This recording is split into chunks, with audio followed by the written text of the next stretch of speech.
தொண்டாமுத்தூர் பகுதியில் இன்னும் பல பகுதியில் விவசாயிகள் சொந்த இடத்துல இப்போ விவசாயிகள் இடத்துல வந்து பார்த்தீங்கன்னா ஒரு மாடு கட்டுறதுக்கு ஒரு சின்ன ஒரு சாலை மாதிரி போட்டிருப்பாங்க.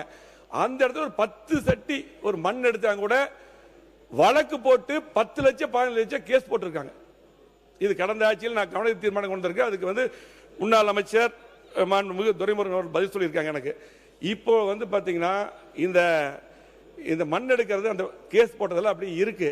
கண்டிப்பாக இன்னைக்கு மண் வந்து சட்டத்துக்கு புறம்பா இருக்கிற மாதிரி நீங்க நடவடிக்கை எடுக்க மாற்று கருத்து இல்லை. ஆனால் விவசாயிகள் 1 ஏக்கர் வச்சிருக்காங்க. 1 ஏக்கர் வச்சிருக்கவங்களுக்கு 10 லட்சம் 15 லட்சம் ஃபைன் போட்டா என்ன பண்ணுவாங்க? அவங்க வழக்கு போட்டிருக்காங்க. அதை கண்டிப்பாக அந்த வழக்கை எல்லாம் விடுவிக்கப்பட்டு கண்டிப்பாக மண் எடுப்பதற்கு நீங்க எல்லாம் வழங்க வேண்டும் என்று கேட்டு, அதே போல விவசாயிகளுக்கு கேஸ் போட்டிருக்காங்க. ஆனா கோயம்புத்தூர்ல G2 ஒரு நிறுவனம் இருக்கு.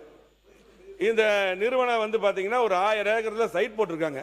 இது பெரிய பெரிய பாறைகள் எல்லாம் உடைச்சு எடுத்திருக்காங்க. அதே போல வனவிலங்குகள் பாத்தீங்கன்னா கிட்டத்தட்ட சிறுத்தை, புலி, மான்கள் எல்லாம் கொல்லப்பட்டு சட்டத்துக்கு புறம். இதுக்கு நீங்க வந்து பாத்தீங்கன்னா கண்டிப்பா ஒரு விசாரணை வச்சு அதுக்கு நடவடிக்கை எடுக்க வேண்டும். அன்னைக்கு வந்து சாதாரணமா விவசாயிகள் மேல வழக்கு, ஆனா G2 எல்லாமே கொடுத்திருக்காங்க. இது நடந்ததுதான். எங்க அவர் மாவட்டம் எங்க மாவட்டத்தை பத்தி பேசிட்டு இருக்கேன்.